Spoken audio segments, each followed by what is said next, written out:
Silence, and I'm your host, Junia Clovis. Today, we have our special guest, my friend and my sister, Miss Giggles. Welcome, Miss Giggles. Thanks for having me. Look, you look good, girl. You You look look good good. too. You look- so today, we're just gonna have a little simple chat, Yeah. friend. Yeah. Okay. So everybody knows you as Miss Giggles, the bubbly person, but a lot of people don't know you as the minister that you are. Yes. Because I feel like persons doesn't give me a chance to be that because they always want looking for a little laugh or. But I've been a minister for about 4 years. Mhm. I attend the Church of Diamond Faith Global Ministry. It isn't easy, but you have to press through, you Yeah. know. I think the leader, Diamond Faith Ministry, the leader there is Miss Chantel, Yes, Prophetess Apostle, Chantel Young. yes. Dr. Apostle Dr. Shanti, Apostle, yes. yes. Okay. That's my girl. hmm So, how is your journey with your faith and, doing doing your work, giggling, making people laugh? How do you blend the two? Well, it isn't easy, like I said. Try you can have this face to say, well, when person see you, they always expect to have a laugh and they always Mm-hmm. expect you to be that funny person. But aside from that, it's really because some days I don't even want to laugh. I don't even want to make people laugh, but I didn't know that hey, I didn't put that out there, so people expect me to be bubbly all the time. So it really is but I gotta do it. Someone gotta do it. Okay. So, now I know you as my friend and sister, as a wife. So, listen. Tell me, how do you balance being a mom, a wife, a businesswoman, an entrepreneur? How do you balance all of that? Because listen, it's not easy. It isn't because your kids, you get your husband and everything else like that, and you get your career. So Mm-hmm. you're trying to fit all that in one. And sometimes, like if me and my husband go and stuff like that, like he don't like the reaction I get. Like person want to take pictures, and he don't like that. So it's be kind of difficult sometimes because when I'm over with him, I be a different person from his giggles. So Yes. that really right there is kind of a little rough. Yeah. And with my kids, they know that I like to make videos. Sometimes they behind me making a video, so it's fun for them. Hmm. But you know, some men, You have to find a balance in yeah. between the two, basically. Okay. So, as your personality with the public and the personality at home, what are some of your highs and what are some of your lows with your personality? What are your struggles in your personality?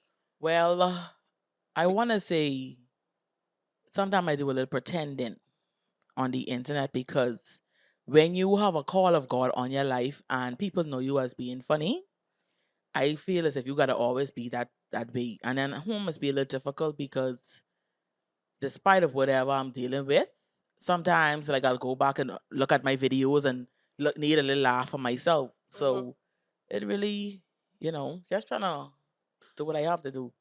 I just want persons feel as if I'm always that happy person. You Right. know, growing up I deal with depression, but Hmm. people don't know that Okay. because I didn't portray that. Hey, I always laughing, laughing, laughing. So it's been kind of hard to juggle, but always remember what you're going through is not for you, but it's for someone else. You know. Well, in that same note, the for me, the way I see it, the ones who's making people laugh Mm-hmm. struggle with depression the most, A struggle lot. with anxiety, struggle. There's many struggles. Even though you make people laugh, Because it's a it's career. because it's not just a career. This is your form of Yeah. healing for you too, Mm-hmm. because you want to laugh. So you make people Child, some laugh. days I did a little laugh myself. When I go in places, give me a little laugh, child. I need one myself. Let me stand on the side. You do the laugh. You know. So who are some of your go-tos? Like if you're looking for a laugh, other than yourself, who would you say you would go say, let me just stroll the internet and see who Well, I could I have lean good on? much persons. I have like Dasqui. I have Saneo. No massage. Vocab and Mhm. Latoya laughs and stuff like go on their page just for a little laugh. Right. Even Cindy, go on the page Listen, just for a little I love laugh. her so much. Oh God. Yeah, so just for a little laugh, I go. Hmm. So okay, well, you go for your little laugh, and when you didn't get your little laugh on, You go back to depression? What do you do? I mean, see, I try to stay busy. That's the thing. I have to be busy. Because see, sometimes when the enemy know that that's what you're fighting with, he is going to try you over and over with it. So you gotta try use another strategy, to get around it and say, well, okay, let me go this way, y'all. So I try just stay busy. Okay, for me, from a child, I struggled with anxiety and depression. I struggled with finding myself, basically, because I didn't have the support system I would have need or to teach me this, right? So when you say that, from me, I don't feel that way personally, because I can say I can function. I function very well under pressure. Mhm. Most times I can get things done under pressure, but it's not healthy. Yeah. I think more recent in, you're getting a little older, friend. The, the little older you get, your body start to react a little different. And then too, for me, I used to just dive into work and dive into doing something new to stray away from all of things of life. But lately, I found that I had to take a pause. I had to seek therapy because I wasn't just running away from what's happening now. Mm. I was running away from past things, traumas, things that I hid in a Pandora box that no one saw. I put on the beautiful makeup and I look good and, the nice clothes and everybody looking at that beautiful face, right? Yeah. But inside, Broken. broken. When I come home, I in my bed crying. I was in the house, I want to say for 10 months. I mean, for 6 months, I locked in Wow. my home for 6 months in my room, in a dark room. In a dark room. I did not want to talk to people. I did not want to see people. Um, I literally was soul searching. I had to take a step back. I had to say, you know what? You've always been moving. It's time, you got to give yourself time to heal from all of the different traumas. I think, too, it's a cultural thing. We were taught to keep going. That's what we were taught. And to always be strong too. Yeah. I, the, I'm so sorry, but that's a mantra I kind of put down Hmm. as of last year. I no longer want to be strong. God has not designed me to be strong. He designed me to be the weaker vessel as a wife, okay, as a woman, and He created me to be soft. We in our culture feel like we should be this tough person because really and truly, we had a lot of single moms and she only teach us Yeah. how to thrive And cook. and cook. And we didn't have nothing else. Nothing. It's just, oh, uh, for me, child, I couldn't even do homework. I better go cook. I better go cook and iron. But I'm saying that to say, to follow back on what you said, you keep moving. Mhm. When do you feel that you would get to a place where you need to pause? Could I tell you I'm actually to that place now? I've been feeling overwhelmed lately and had to take a step back from life, from everything, and to ask God, like, what is your purpose for me? Hmm. Sometimes we could feel like we stagnated. Yeah. We could feel like someone blocking us, but it really is truly is us. Hmm. Because we overthink and we put ourselves in this box as if just start thinking things ain't working out, or this ain't happening fast enough, that door ain't opening fast enough. So sometimes it's just and that's the kind of place I am right now, and asking God for clarity and everything else like that to let me know where do you want me to go, because as I said earlier, I'm a minister in church, and I started to get weak with my walk because for a point I started to feel as if God was in, like, he forget about me, if you understand it. Because I got you. I'm here saying to God, I'm serving you. You give me this gift to use for laughter. I'm making people laugh, but in the process, I am going through. Yeah. And then sometimes that's how I used to be in church. I was on the praise team and I become in church every day, dressed to kill, and at time I going through. And I'm like, God, I worshiping you, but I still heavy. Will that block the atmosphere? So I came off the praise team for a while. I still haven't, gone back on the praise team, and I even stopped going to church for a few months because I had a lot was going on. I never gave up on God, but I just isolate myself to figure out what is the next step for me. So There's a song, I'm reminded of a song that says, I've been Mm-hmm. broken and bruised, wondering how. Mm-hmm. hmm Okay, you know that song, right? So that song there it took me in 20, I want to say 2018, 2019. That song carried me Wow. because you can do ministry, and you're doing ministry and you're doing ministry and you're doing ministry. And the thing what people don't realize is, for me as a woman of God, going to church, doing the church Mm-hmm. theatrics every day and going home angry Mm-hmm. is different. Still going home depressed Mm-hmm. is different. Um, I could shout and praise to the top of my lungs in church and I feel good there. But But the when you leave, minute I leave and I get home, mm, it's a struggle. So, am I yeah. really being delivered? That was one of my questions. So, I started to seek God a little bit more intense because I realized it had nothing to do with the church and the atmosphere that I was in. It had everything to do with what God was trying to bring me to. So, I'm like, okay, God, like you said earlier, God, you angry with me. At some point, you don't even hear him. Yeah. At some point, he goes silent. I'm like, hold Mm-hmm. on, man. Jesus, you leave me? You leave me? Yeah. And you start to wonder, and especially if you struggle with mind battles, you Mm-hmm. start to wonder, like, God, what have I done wrong? Why are you not talking to me? But it comes a point where God goes silent. And that's a part of the walk. That is definitely a part of the walk. And I feel like people need to know that the Mm-hmm. voice goes quiet. And Yeah. sometimes it's nine times, no, 5 times out of 10, it's either you didn't do something or God is testing you and you're walking through a test. When you're in school, Mm-hmm. like when you're in school and we have a pop quiz, teacher ain't talking. No. She just making sure you demonstrate what she's taught you Mm-hmm. through faith or taught you with God in God's perspective. He's watching you demonstrate what he's taught you through faith. Okay? And then would you waver? The Bible talks about Job, right? The Bible talks about Job. Um, Satan went to heaven and he was complaining. He said he roamed the earth and he was complaining.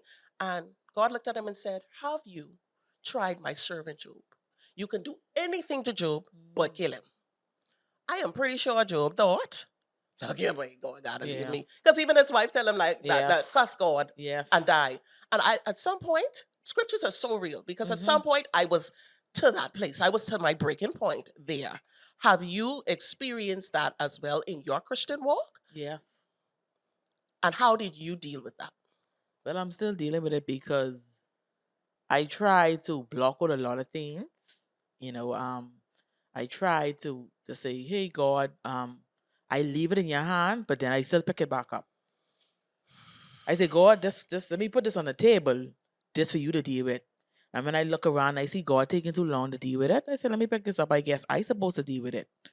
You know. So sometimes that's how it could be too. True. However, the Bible says, "My ways are not your ways, my thoughts are not your thoughts." Mm-hmm. What what is one day for us is 1,000 years to God. What is 1,000 years for God is one day to us. Mm-hmm. However, we can't box God in certain situations. Yes. And then it goes back to also saying, do you truly trust God Mm-hmm. with what you're saying? Because you say, God, I leave this to you. Okay, if you leave it to me, why are you picking it back up? Yeah. So we talk about our faith. We pick up our Bibles, we read them, but are we really trusting God? Are we really trusting God? Something. I Trust them with a little doubt. would a doubt. And I think that's because faith is bruised. Fair Sometimes too. fair, but would you say, I think for me, when God stopped answering and he wasn't moving as fast, I was like, hold on, I ain't too much trust you right now with this. Because I sure you can move and how you can move. Mm-hmm. Even down the songs, I hear a lot of people have this thing now where they say, I'm not singing a certain song. There was a song I used to sing, um, um, you provide the fire and I provide the sacrifice. And if you listen to The word. the wording of that song, listen, I think for 3 years strong, I gone through hell and high water because I wanted to be available. I was Yeah. anointed, but I was going through it, honey. Yeah. I was anointed and going through it. And then I had to say, you know what? Okay, that was the season. Mm-hmm. Now It's a what's the season new with song? everything. What's the new song? What do I start declaring over my life now? And you're saying that you are in this place. What are you declaring over you? Victory shall be after this. Victory should be after this. After this shall be victory. Victory shall be after this. Oh, after this shall be victory. All right. Well, if victory is for you, do you believe? Mm-hmm. I'm desperate. I have no other choice but to believe God at this moment. And that's where that song ties back in because Mm-hmm. he says, the song says, I ain't got nowhere else to go. Mm-hmm. She said, I'm broken. And the only person I could come to is you. Yes. So, and God likes it like that. He likes when, and I think he does his best work this way, when when he isolates you Mm-hmm. and put you in a box where you don't have nowhere to turn, Mm. no one to call on. And I ain't gonna lie, I like that. I like that feeling. I don't like to feel the abandonment because Mm. I struggled with abandonment issues. So when God goes quiet, it almost feels like I'm abandoned because he's my friend. Yeah. The Holy Spirit is my friend. I don't really have much friends. That's my friend. So when I don't hear him, I'm like, hold on, me and you ain't friends no more. Yeah. So as you're journeying, I would say, I would say, go back to the go back to what God told you to do before that you did not do. Mm-hmm. Can you think about that? So much saying she is. See, and when we walk in Mm. rebellion, Mm. Rebellious. when you walk into rebellion, that is also a spiritual witchcraft.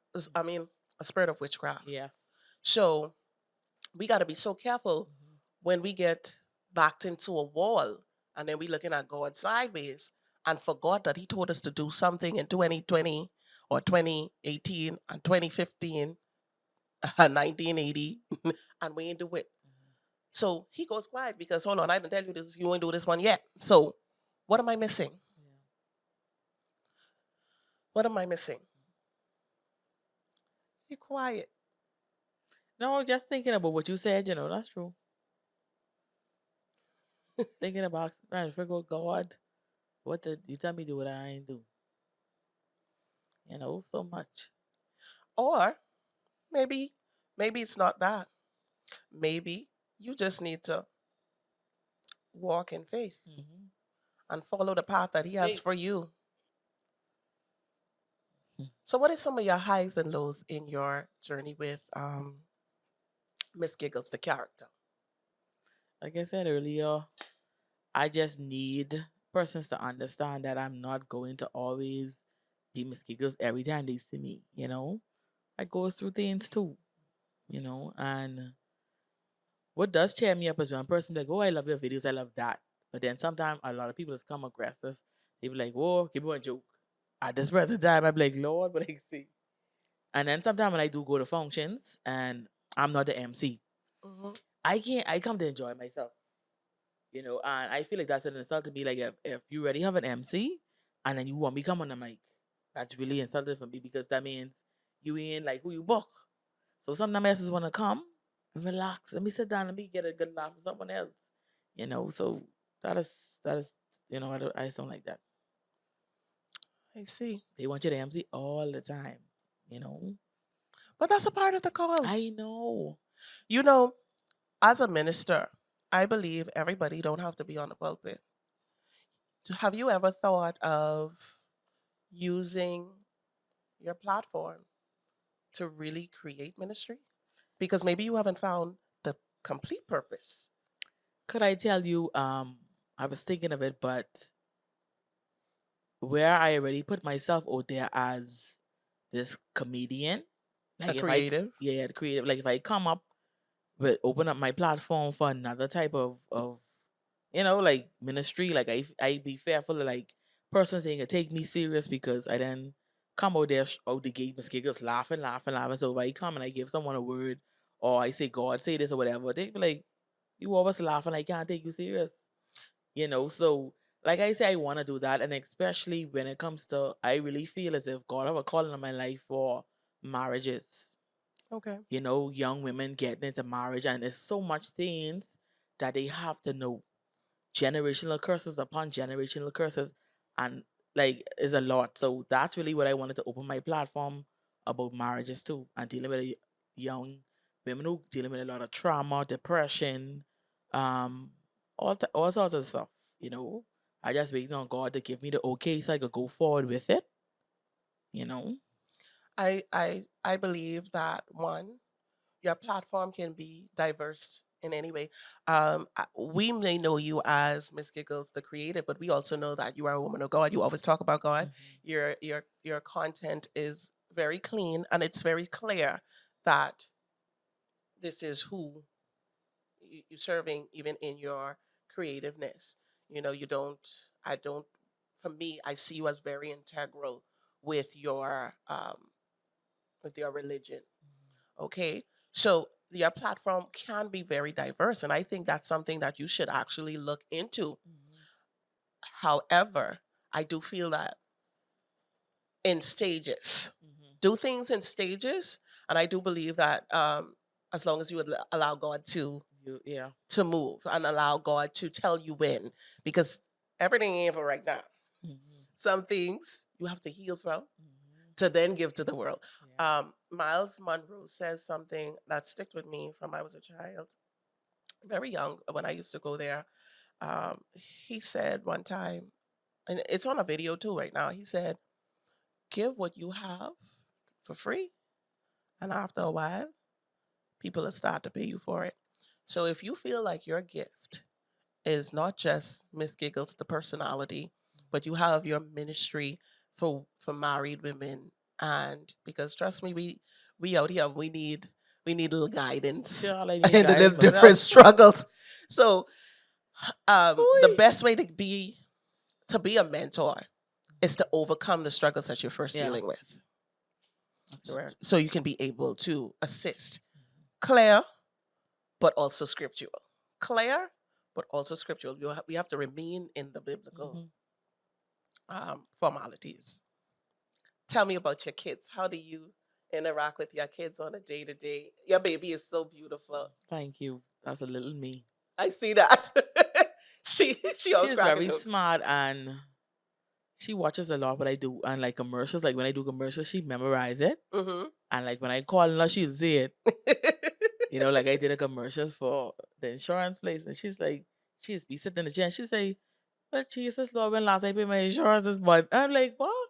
So she listens a lot. She's a Yeah, sponge. but now my son, he's a little shyer on Hmm. there, so you don't really see him in some of my videos and stuff like that. But he's very shy, Right. you know. But her, she's more outgoing, and So I try to make it fun for them. Say, "Well, hey, let's do a video," or But only my daughters be up to it, and my son, he's be video games. Video games. So your home life is husband, kids, balancing it all. Yeah. Yeah. So you host a lot of weddings. Mhm. What is your advice to married women? Women who just got married or inspiring wives.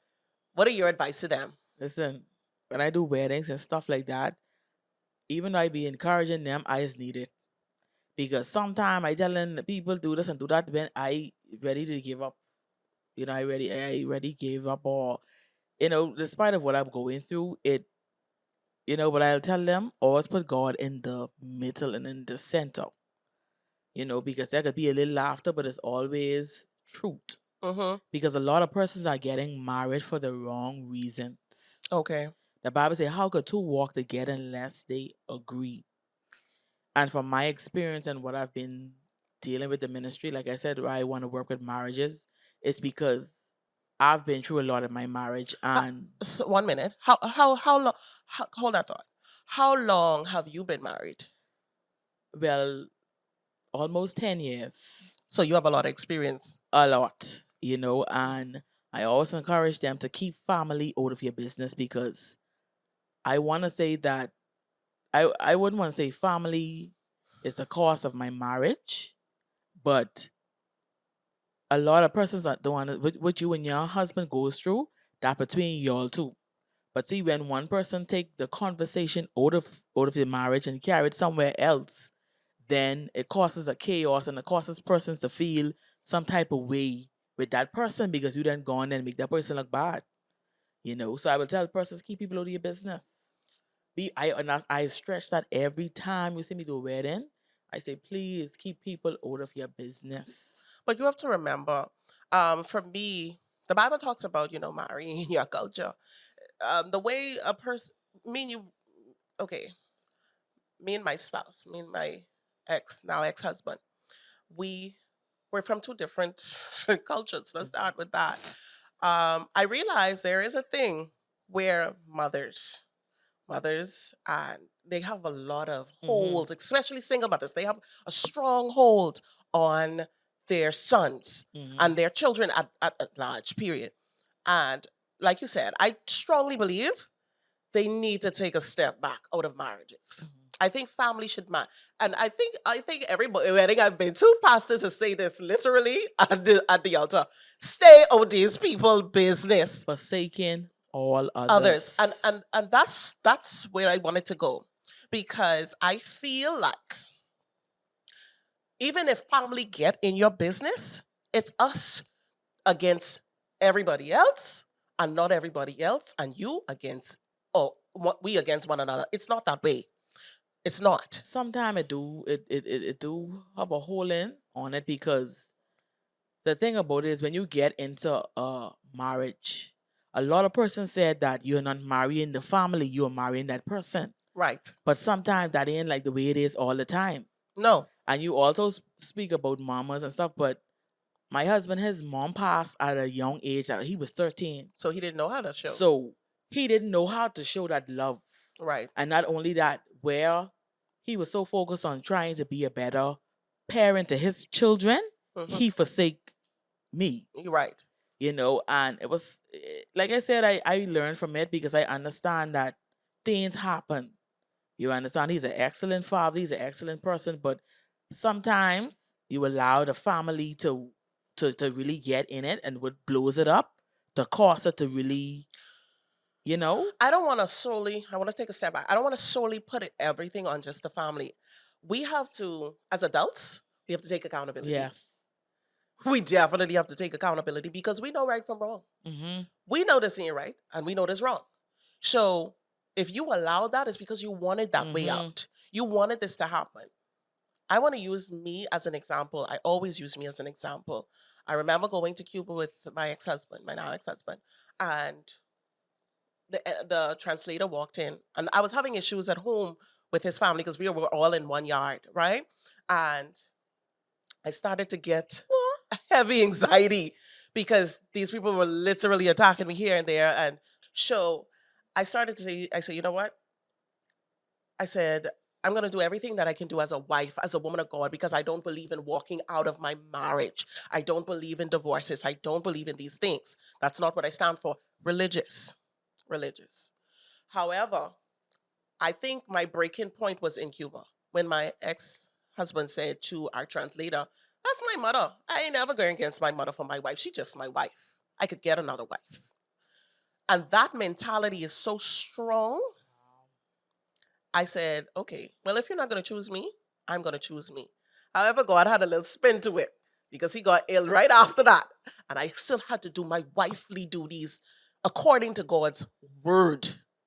And then he gave me a way of escape after my now ex-husband Listen, you preaching. was healed. So when we get married to these men, we cannot run away from the vow. We cannot say we're leaving just because we want to leave. So yes, we have to endure. And this is why it's very important. And I think this is what you were trying to say. It's very imperative. Before you get married, make sure that we do the work. Heal properly. We must heal properly before walking into a marriage. Because that was my problem there too. Is like I was in church and fornicating, singing on the praise team, and I said, "Now listen, I can't keep doing this." Right. And where a lot of chaos and stuff was going on in my home as well. Like growing up, I said, "Boy, the first man come and ask me to marry him, I gone. I even take no thought to say, what's going on, what his background was. I didn't take that because where I was trying to get out of You were running a toxic situation. environment, I end up into a toxic if that environment. So I didn't get a chance to get to really know him, getting to get a chance to know the background and how the loss of his mother really affected him and still is affecting him. You know, like I say, he's an awesome person, but sometimes there's build up hurt. Yeah. You know, there's build up hurt because he would see me and my mom and he wish his mom was alive. So I could understand, you know, but the thing about it is like I said, it was a pulling and it was a tugging for me because we also live in a family yard, you know, and it was hard because it was like, no matter what I did, my father-in-law didn't like me. He said he didn't have an issue with me, but I could feel it. Right, discernment. You know, every time I come outside, he'll run inside and he'll make me feel some type of way. So I felt that. And the breaking point for me was when we had an altercation and I was hoping my husband would have stepped in for me, but he didn't. Listen. You know, so I forgot everything and I say, I think it's time for me to leave because, you know, I was expecting my husband to say, hey, hold on, this is my wife, let me deal with this. But my father-in-law is in my face instead of my husband's face. So I'm like, God, what is this? You know, so at a point in time, I started to feel broken. So I had to leave because I have kids. You know, I started to say God, like I started to doubt God for a minute. So I had to take a step back. So when you said taking a step back, I understand what you mean because a lot of people see you dress up, but they don't know the hurt and they don't know what you cover up. Yeah. And that is why that I can't wait to have another platform to really tell my testimony, to let people know, hey, that person might be dressed up, but they going through. Yeah, man. It doesn't mean staying going through because they have on a little piece of makeup or a nice dress and they going through. Just how you say that, I remember I was by road traffic at the time, and one of my good friends, she saw me, she said, you look so good. I say, look good. I say, Miss, I out here by mortgage corp trying to get one house because Miss, I need some place to go live. I go in my. She said, but you don't look nothing like what you're going through. I said, Miss, I need some place to go right now, and I know I look beautiful, thank you, but Miss, I go into it. But that tells me God was in it because God sustains you. You are in a fire and don't look like it, and nothing squinge on you. You look good, but you're going through as a woman. As a woman, it's hard. It's hard. And then for me, like how you said something about him not protecting you. I think men forget that. We are promised to respect you as a man. And your vows to me was, and this is what I said to my husband at the time, I said, your vows to me is to protect me at all costs. You're supposed to protect me and love me like Christ loved the church. So the minute you don't protect me, that spirit of neglect, it walks in. And that's when everything else walked behind. Yes. Because at a point in time, I started to feel as if being a Christian, I was getting more Odell. I mean, when I say Odell, I'm like, oh, you look so beautiful. I was getting Odell. Like when I more than you get home, then I get it home. So I'm like, hold on, what's going on here now? You understand? Yeah. So it started to cost me to feel some type of way about myself. Yeah. To say like, hey, what's going on now? How come the people out there could see what's going on? And I'm home and my husband, he can't see. You know, not even a little compliment here and there. Not even a compliment say you look beautiful and whatever else. All that came after I left. Yeah. You look beautiful. All that came after I left. So it was really, like I say, in this walk with God and stuff, you have to be so strong. Well, you're doing good because at least he called you to tell you look good and you're beautiful. My ex-husband told me he wasn't coming. Then at one point he called me and said, sorry, I miss you. Yes. But it was too late then because that's when I started to do the work. When I say do the work, I started to, like I said, I locked myself in the room for 6 months. And while I locked myself in that room for 6 months, I started to take accountability for my actions, which means I jumped into this marriage. I gone into this marriage knowing full well I was down it from the brink, you know, but I wanted to live right. I wanted to be holy before the Lord. So I did that. And then in that process, I said, you know what? Okay, you took accountability for the things that you did wrong. You did not heal properly. You didn't do that. And you just launched yourself into something which was more toxic than what you were already in. And I said to myself, I said, okay, I walked through that. And I dived into therapy even while I was still in the marriage. I needed that space of therapy to vent, of the place to vent, because one, forgive me, but I'm gonna go out. I don't trust to judge people like that with my personal business because I'm very private. So even on this platform here, know that this is God. Yeah. And if anyone knows me, they know I am extremely private. You would never even know a fly land on me. Okay? But I am now turning that pain 10 months, 11 months, 12 months later. I'm now turning that pain into power because sometimes we tie ourselves into something Yeah. that only bring us further away from God's purpose. And then God gives you a way of escape, and you have to move on what God says and how He says, and only when He says we move. Only people of God, only when the Lord instruct you, not you, not your flesh, not what you got going on. When the Lord, when you've now seek Yes. the Lord, and it's a clear way of escape out of something, you have to take it, and you cannot be afraid.